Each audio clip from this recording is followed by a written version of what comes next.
only comes, oh, well, maybe I want to tech in one or two things. You know, big shout out to Drapion somehow pulling through here still.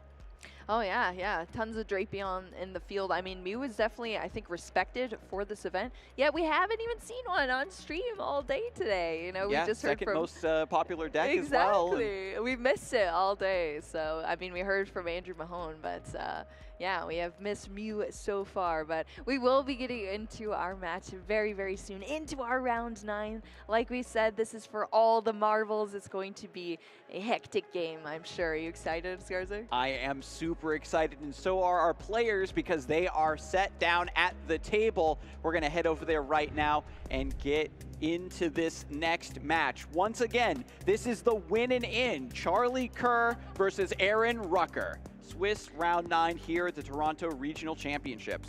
Yeah, Charlie Kerr, I know that I've seen at some regionals playing in 2022, taking 7th place at a regional in New Jersey and 13th with Mew VMAX, what we were just talking about, in Salt Lake City, Utah, which we just had not too long ago. So definitely a familiar face here for the stream. A lot of the players that have stuck with Mew have fallen absolutely in love with the deck, and very few actually switch off of it. It's been a consistent, you know, high B tier deck at the very worst. It's seemingly for its entire lifespan, and especially after Worlds, after the London Open, and this new double turbo energy variant kind of, you know, got that breakout performance. We've seen players really enjoy this new take on the deck.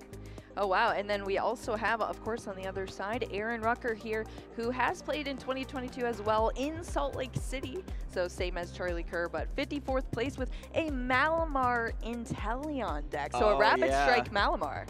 That's really fun. I mean, Malamar was one of those decks that came and went as the meta would shift, and it's always a pretty fun thing to see a creative deck like that, a strong meta call, really reach out and take down a good performance in a tournament.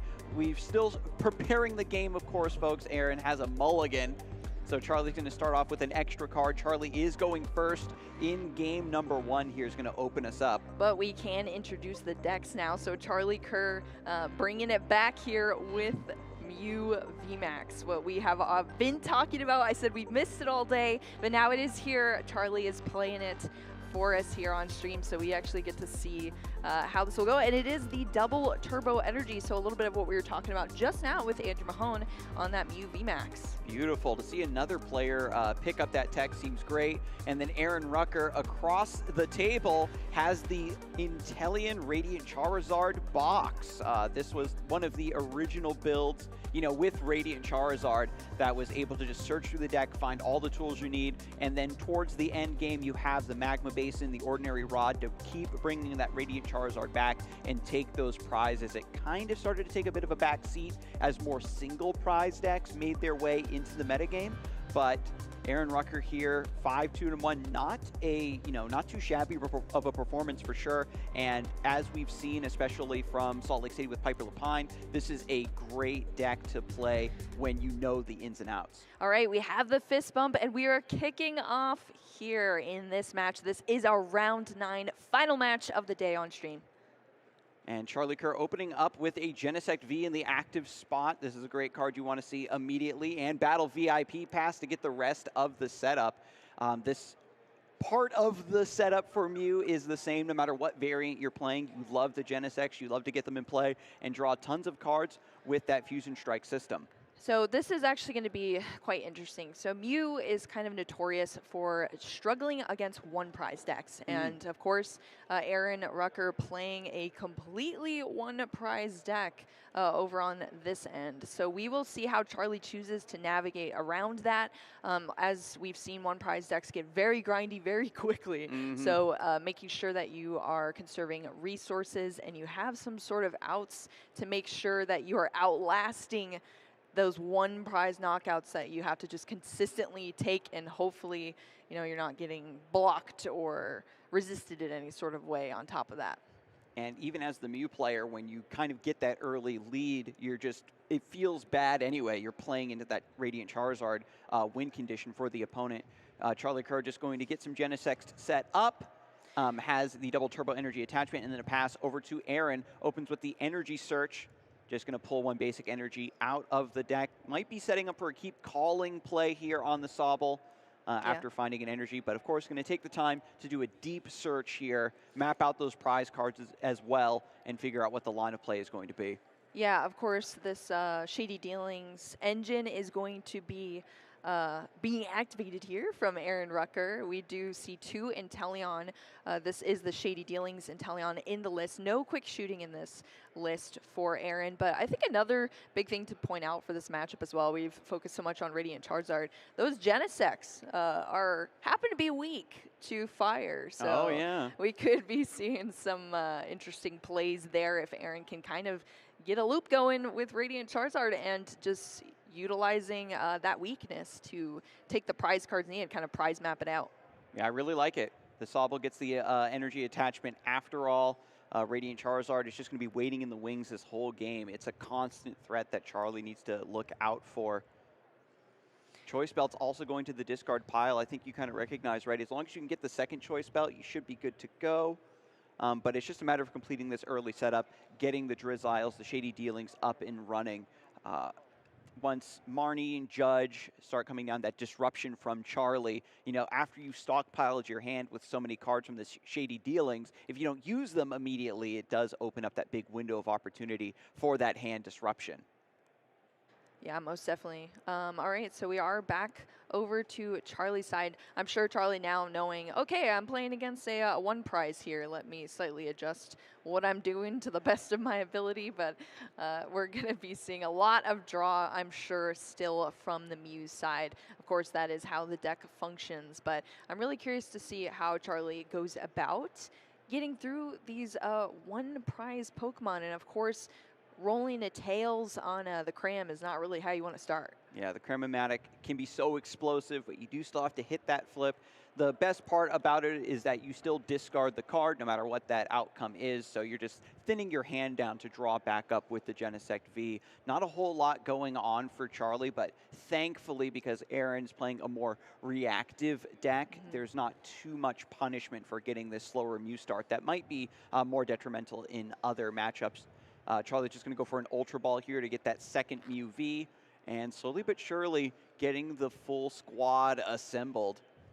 Yeah, as you said, Skarzik, you know, Radiant Charizard decks we've always kind of seen on the comeback, essentially. So they do all of their spice sort of toward the end of the game and hope that they can wrap it up and get those knockouts that they need to close it up. And, I mean, Aaron doesn't even play a ton of energy. It's like 5 energy in the list. And, of course, 2 of those are water, so we could see some potential attacks with the Inteleon as well. There's multiple ways to attack. I do see an interesting Pokemon as well in Aaron's list. Yeah, the Druddigon. Hopefully that'll come out a little bit later, but Charlie just going to take the easy knockout on Sobble with Mew VMAX coming to the active. And now we're over to Aaron. Going to use Mew's Mysterious Tail. You look at the top 6 cards of your deck, and then you can just get an item card. Going to be really helpful for planning out your next few turns. There's still 3 Sobbles on the bench thanks to that turn 1 keep calling, and a lot of options yet to be used for Aaron. Yeah, Mew is very well known for being a vital card for draw support, as you just said to Skarzik.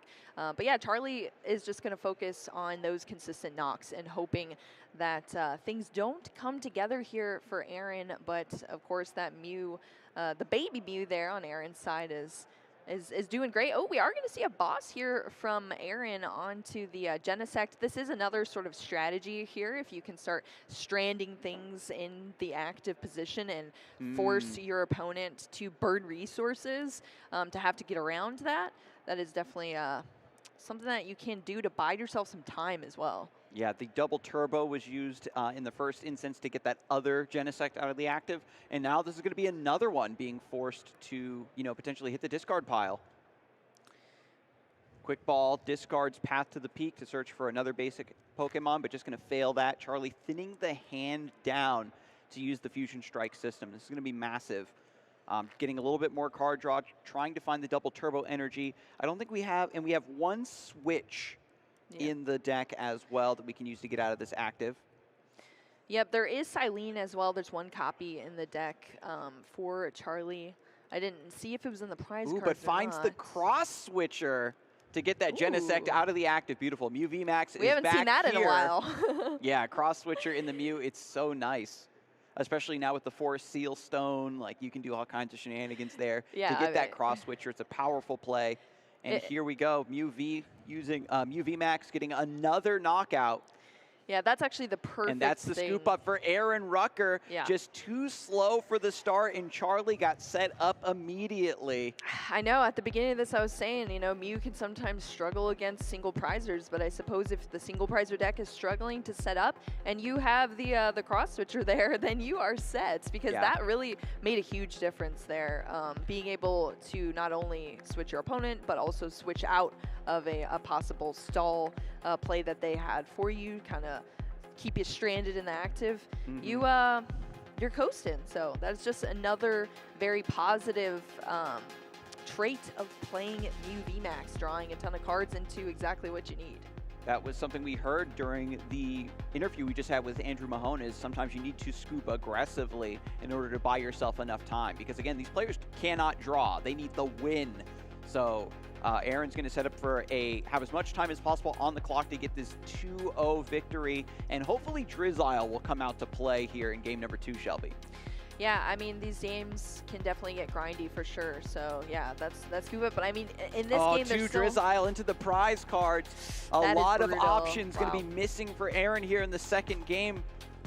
Yeah, that's actually extremely crucial, unfortunately, for Aaron, because that is pretty much the primary way you search out these pieces. All of these single prizer decks, you need in particular pieces to pull off the types of combos, especially late game with the Zard. It's very important to have those. So, and you know, you're not taking a ton of prize cards either until late game. So if you're not able to access those Drizziles, you're going to be in a tough spot.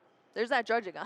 Yeah, so level ball, looking through the deck, Aaron sees that the two Drizziles are in the prize cards, but Druddigon is going to be his starting Pokemon in the active.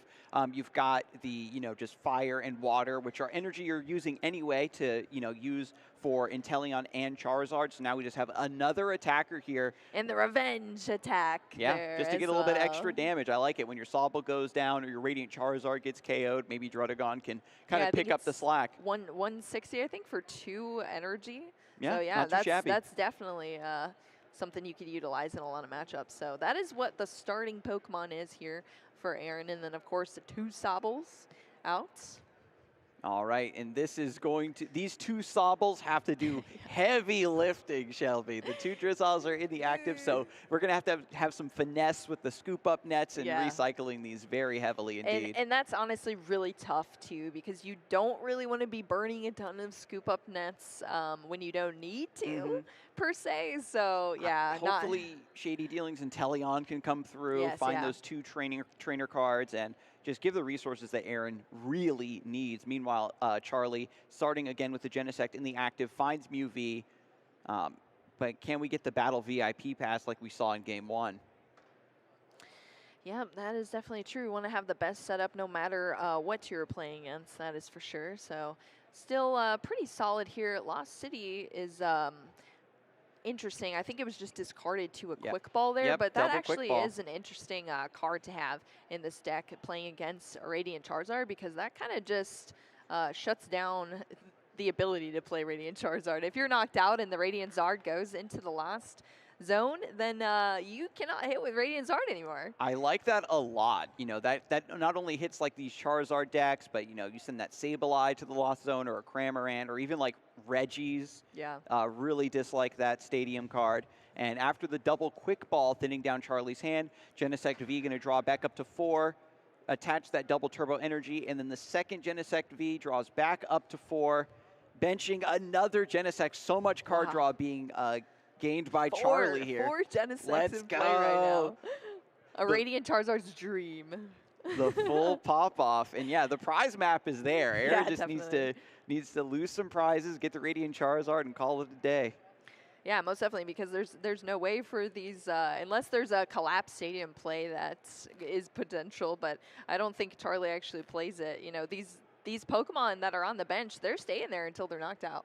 Yeah, an Ultra Ball just to discard 2 cards to the hand, not even going to pull the Pokemon for it. Already has the Mew VMAX in hand. So just going to keep the hand even thinner and draw. And there's the VMAXs now hitting the hand with power tablets.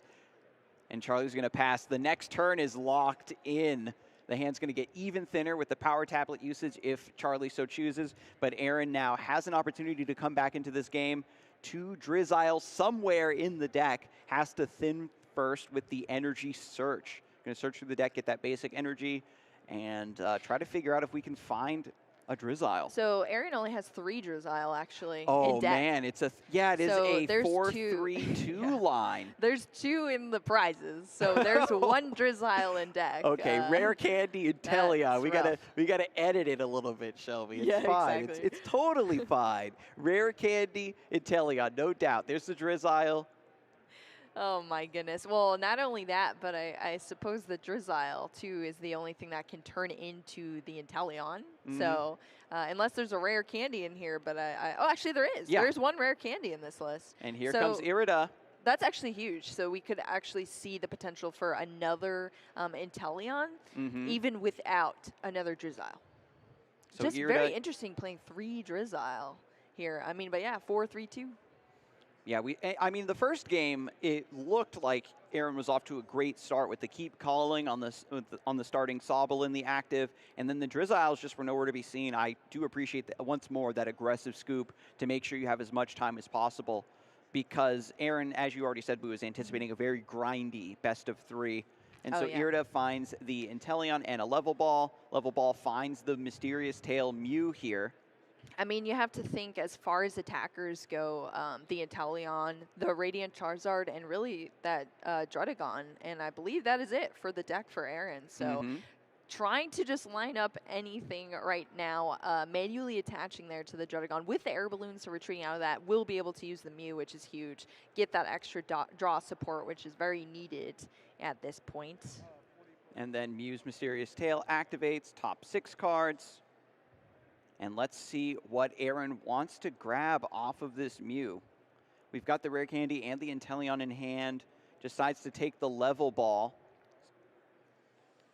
Yeah, I think it's important to point out as well, over on the Mew VMAX side for Charlie, some Mew VMAX lists, you know, especially the Fusion ones, they play Meloetta in order to deal with these 1 prize. They kind of match 1 prize for 1 prize and sort of even out the prize trade a little bit. But of course, we only see 2 attackers on Charlie's side as well. So actually, Charlie has less. Well, I suppose there's the Oricorio. But so both of these players have the equal amount of potential attackers. Only 3 attackers in their deck. We are going to see the cross switch again. Cross switch to bring up the Drizzile. Charlie doing his best to cut off those resources from Aaron. If we get the disruption of a Judge or something this turn as well, so let that Rare Candy and Inteleon get shuffled back into the deck, Aaron is going to be left dead in the water. Yeah, I mean, that is definitely what you want to do as the Mew VMAX player when you're playing these disruption cards. You want to put your opponent in as disadvantage of a position as possible. Just takes the easy knockout. And that Drizzile hitting the discard pile is definitely a huge disadvantage. But doesn't opt. You can see here, Charlie is comfortable here. Doesn't opt to like burn the power tablets and then draw even more cards. Opts to not use the Judge that turn. Thinks that just the knockout on the Drizzile is going to be enough. Aaron hasn't actually given away the Inteleon and Rare Candy just yet. Yep, that is very true. So, Aaron, let's see what is in hand here. I don't even know if I saw any energy, actually. Well, we will get this Mew. Is that a Rescue Carrier? Yeah, there's a Rescue Carrier in the hand there. Gonna get those Sobbles back. That is definitely going to be the grab off of Mew, so another lease on life here. Yeah, so the Rescue Carrier is actually 90 HP or less. So you can get that Drizzile comes back too. Let's go. Which is super big. Unfortunately for Aaron here, that is the only Rescue Carrier that is in the deck. So unless there's some way to pull that back out of the deck, which I don't think I see any, then this is the lone Drizzile once again. Oh, and the other thing, too, is you really like to use the Rescue Carrier to get the Radiant Charizard. Oh, no. I'm thinking of the different card. I'm thinking of Ordinary Rod. We have Clara. We got Clara. Yeah, Clara. Here I'm thinking of the other. But Rescue Carrier for Charizard. Baby, just shrink down the Charizard and put it in the Rescue Carrier. It's totally fine. Yeah, just make it 90 HP. I don't know if you'd want that Charizard. Do whatever you got to do. It's round 9. But again, the winning in, a lot of pressure on Aaron, right? Charlie is very far ahead right now, is just chipping away, taking the prizes, has the 2 Mew VMAX, so you don't have to you can lock yourself out with the Techno Blast and still retreat to keep your attack up. And the rare candy is found to get the Shady Dealings Inteleon, evolved directly from Sobble, and you can find 2 trainer cards now with the even shadier dealings.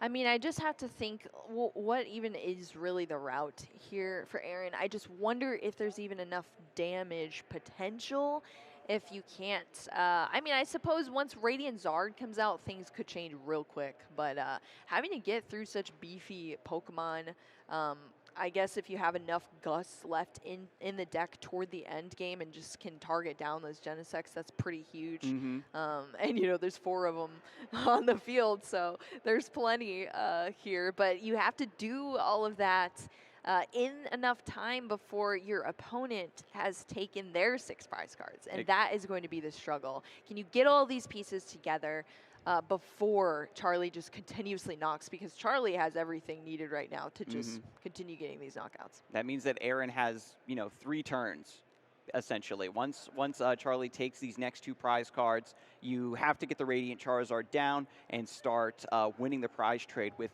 double cross-switcher to bring up a Genesect, and then the other 2 cross-switchers to bring up another Genesect, and then you need to find your 1 copy of Boss's Orders to bring up that final Genesect. And that seems like a tall order, but when you're playing, you know, Sobble line and Inteleon, it's easy to search out those cards when you need them. Druddigon just going to deal a little bit of chip damage to the Mew VMAX. This is going to be another great target that we can take 3 prizes off of if we need to. Yeah, that's actually going to be the revenge that we were talking about earlier, Skarsig. So it does 120 more damage if something was knocked out in the previous turn. So that 40 plus as well. So there is some damage being put on the board here. 120 HP on that Druddigon as well.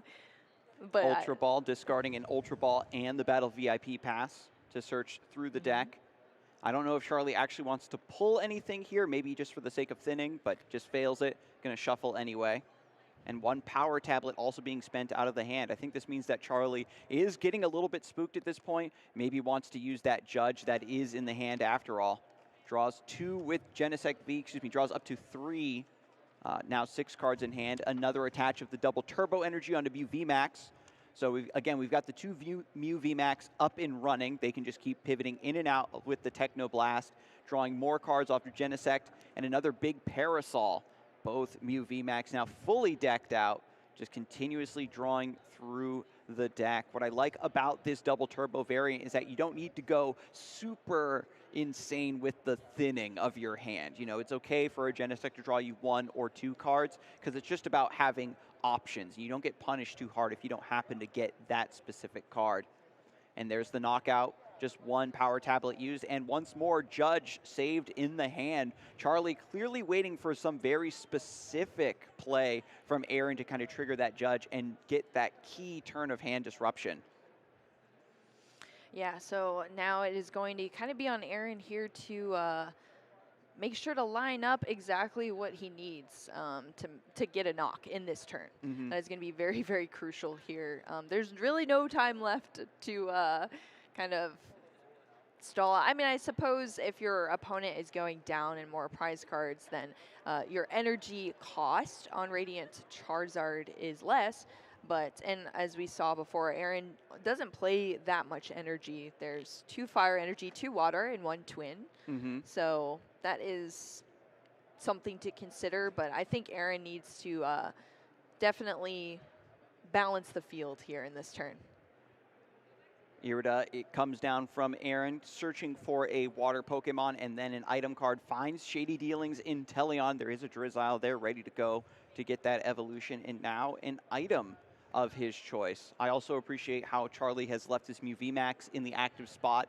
I wonder if this is a bait. You know, you leave this Mew VMAX out, want Radiant Charizard to come down, and then you're just waiting to play Lost City before you get that revenge knockout, and then send it to the Lost Zone to seal the deal on the second game. Scoop Up Net is the item that Aaron chooses for Irida. Yeah, there is 1 Lost City in the deck. I believe it was discarded earlier by Charlie, but there is also Silene. So that could come back out of the discard. I'm sure Charlie, well, it's already been revealed that Radiant Zard is in the deck, so I'm sure Charlie is pretty familiar now Yeah. of what they're playing against. So I'm sure they have a game plan here for this matchup. But Aaron having cards as well in the deck like Raihan, which is able to accelerate the energy that you need to pull off things like Aqua Bullet. If you can't attach manually twice in a turn, but you can Raihan. Unfortunately, not able to do it this time because Irida was already played here. So we are going to have to see something else come up from this hand. There's a Magma Basin. I definitely think that we're in agreement, Shelby, that Aaron has a lot of options when it comes to how he wants to get aggressive, but I think the consensus is also that he needs to get aggressive here. You can't just kick back and let this Mew VMAX like start knocking out your Sawballs and just taking prize after prize. It's so specific when you have to pull the trigger on that because the Radiant Charizard coming down, getting 2 prizes, 2 prizes, 2 prizes, and the way it's mapped out right now, it's a 7-prize game for Aaron. Well, I think we might see that Magma Basin that was grabbed, as well as I believe the Twin Energy was in hand, I think, for that manual attachment. And then we can see that Charizard get that Combustion Blast off because it is only 3 energy required there because Charlie has taken 2 prize cards already. That is beautiful. I felt that Aaron might have to wait until Charlie took 3 prizes, but being able to get this done and get these prize trades going a turn early allows Aaron to catch up and then continuously threaten with the Radiant Charizard from this point. That's if the Twin Energy is there, which I actually haven't seen the hand yet, so I'm not sure. But we'll see. But yeah, and then knowing that the Lost City as well is in the discard pile. I mean, obviously, Aaron doesn't know how many Charlie plays, but it is in the discard pile. So that is a little bit comforting, I suppose. And, yep, so just has the Irida now off of the Drizzile.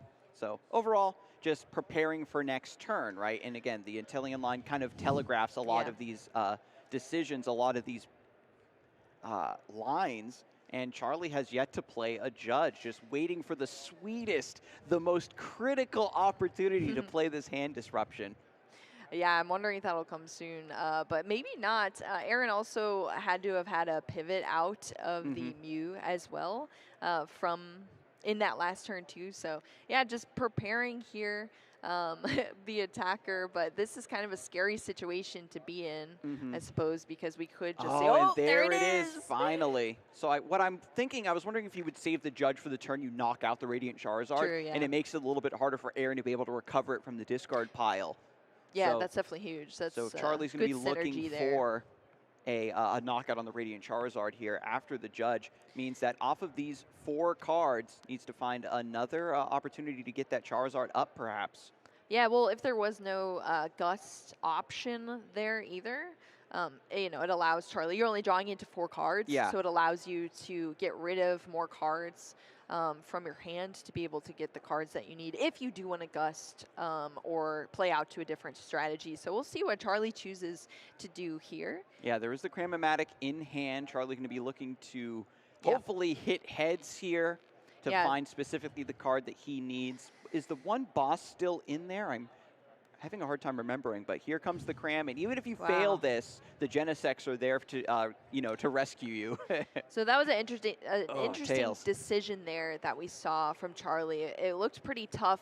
Almost discarded the Cross Switcher, opted for the Lost Vacuum, which, I mean, Lost Vacuum has a lot of utility to get rid of that Magma Basin. Of course, your opponent is not just playing 1. They're playing multiple, of course. Aaron's playing 3 in this list, as long as there's none in the prize cards. So that is a huge loss, unfortunately, with that Tails roll there for Charlie, but of course able to draw into more cards here. There is Oricorio in hand, but full bench, so that will not be seeing play in this turn. And yeah, there's still a lot of options here. Charlie considering, do I want to discard more with the Ultra Ball, try to draw more with the Genesect, keep digging for that play to try to get rid of the Charizard, because now that it's on the bench, has the energy attached, and you're setting up to take another prize this turn, Aaron is going to get the revenge here with the Radiant Charizard. Yeah, so we are going to see the knockout there, of course, with ease on that Mew from, I guess, larger Mew, VMAX. Not the child, no. But yeah, we are going to see that knockout. I do see Silene in hand now for Charlie, so we could see some retrieval there from the discard pile of some things. Of course, we mentioned the Lost City could be pretty crucial for this, especially since Charlie did opt to keep that cross switcher. So that is still a potential out later on in the game. Now we are back to Aaron here with that Radiant Charizard in the active position. Still needs that energy, but that is another prize card there for Charlie. So and there's the attachment. Radiant Charizard can less. strike with the Combustion Blast here and has the boss's orders for the damaged Mew VMAX to get this cleanup. The Charizard, of course, can't do 310. But still, 3 prizes, going to even this out, put him ahead, and now he can start going. Yeah, so that's the thing about going against Mew VMAX here. It is a bulky, it is a very powerful Pokemon, but it is also worth 3 prize cards as well. So that is half of Aaron's prize cards taken in one swoop by that Radiant Zard. So we will see what Charlie has to respond with. If we saw a play where that Radiant Zard ended up hitting the Lost Zone, that would be absolutely wild, but we'll have to see if Charlie has the pieces to put together there. Of course, we did see a knock so that Oricorio can come into play now. So that is going to be less damage here now for Charlie's Pokemon. And we are going to see that Silene. Let's see what Charlie goes with. I saw one heads, but I didn't see the other. Oh, no, there it is. Silene puts the Lost City back into the deck. And now we're just going to, on top of the deck, pardon me. The you have to shuffle Lost City's about to be Found City, Skarzik. That's and what I say. The Radiant Charizard is about to go to the Radiant Lost Dimension. No. Yeah, that is definitely a huge play. Maybe almost. This is exactly what Charlie has been waiting for this whole time. It's a little scary, I guess. Maybe getting rid of it so early in the game, but maybe it was a bait almost for Aaron to take that Radiant Zard out. I mean, of course, there's not other attackers. I mean, there's the Druddigon and the Inteleon, so Radiant Zard is a huge part of this deck. But there we go. That is something you never want to see when you're playing a Radiant Charizard deck. Your Radiant Charizard is now out of play completely in the Lost Zone. Charlie is just running away with this game. The Silene heads Lost City, then draw it immediately. Because Silene just puts the cards right back on top of the deck. Yes, it does. Beautiful, beautiful play. That's why it works here. so well in this, because the Fusion Fusion Strike system just draws it right back out. Or, I mean, there's plenty of other cards that draw right back out, honestly.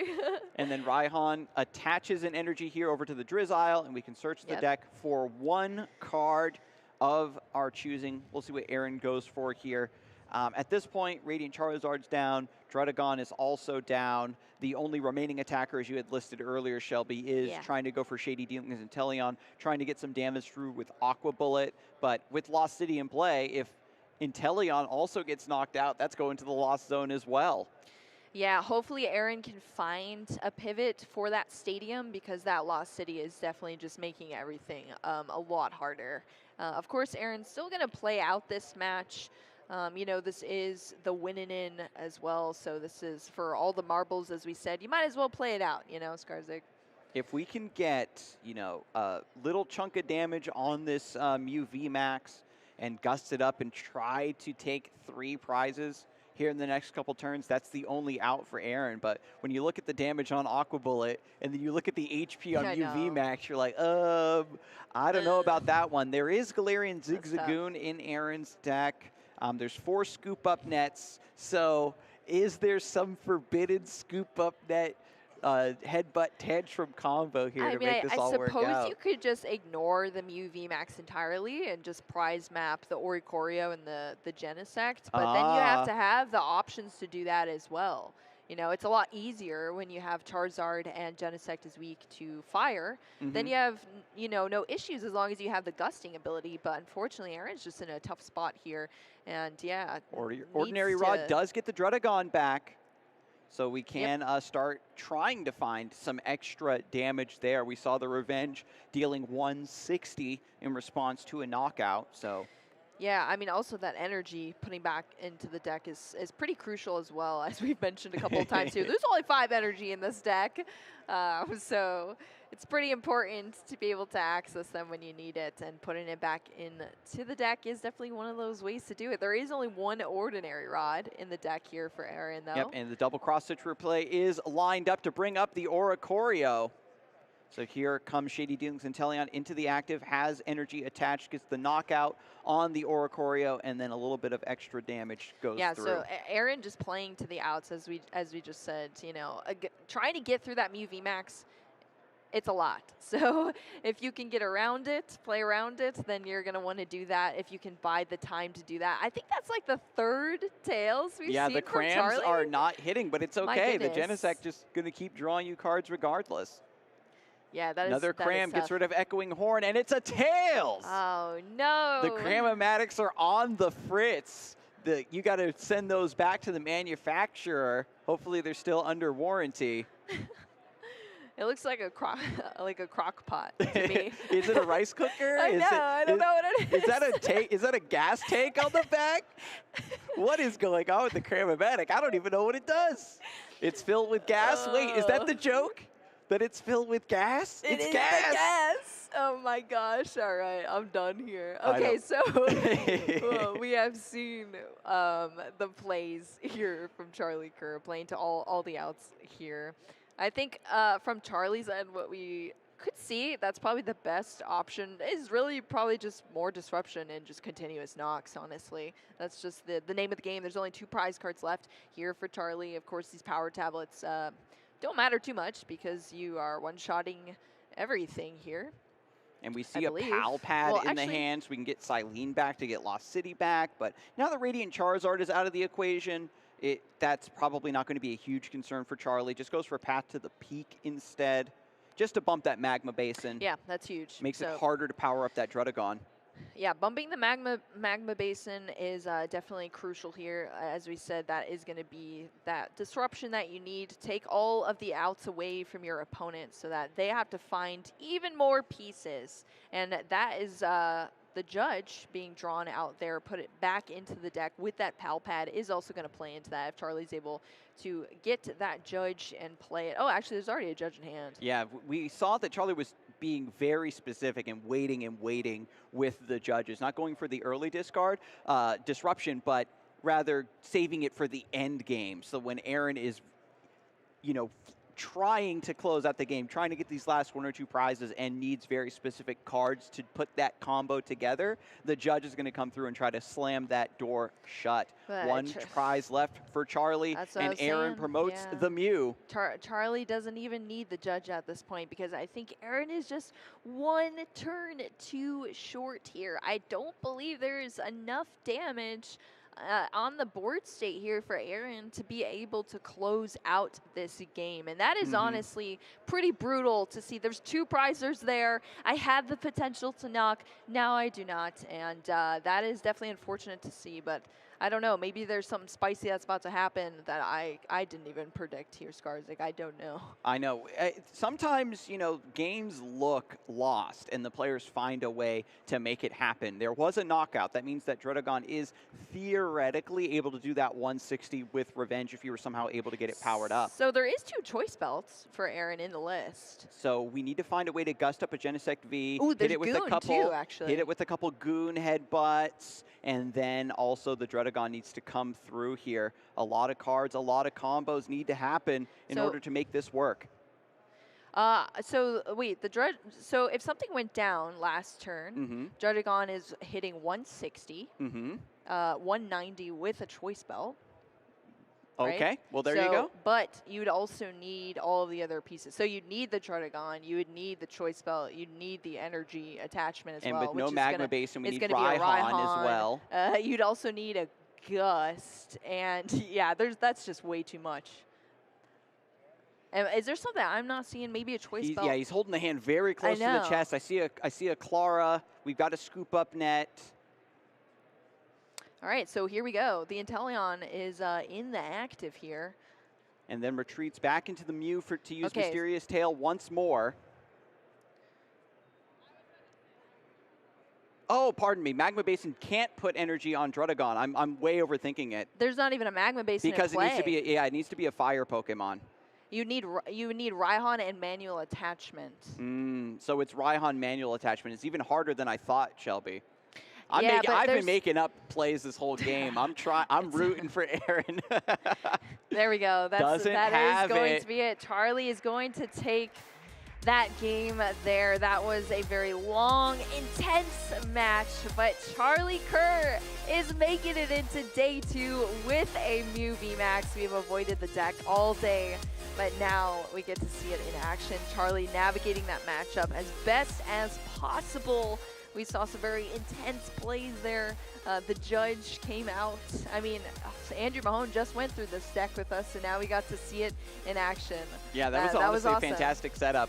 Having the judge, but also having the discipline to know that you're far enough ahead that you don't need to use it right away, and then waiting for that opportune moment to use the cards. When it comes to, you know, these Mew decks, they draw so many cards with Genesect, you have so many options, and it feels like you also want to use a lot of your cards. That way you keep your hand low and you can just keep drawing, but it's just about, again, having that discipline to know when the right opportunity to get the maximum effectiveness of your cards. Well, and what's interesting too, a lot of the Mew decks had kind of, I mean, a big majority of them were taking out the Lost City as well, depending on what they valued and what they thought they were going to be playing against. So obviously it's very good in matchups like Reggie's, Radiant Charizard, things like that. So if you think you're going to be hitting a lot of those decks, and I mean, there is a lot of potential for that. Lost boxes out there playing Snorlax and Zard. But I mean, in this matchup, having that Lost City was so crucial because it's not a Lost Box deck where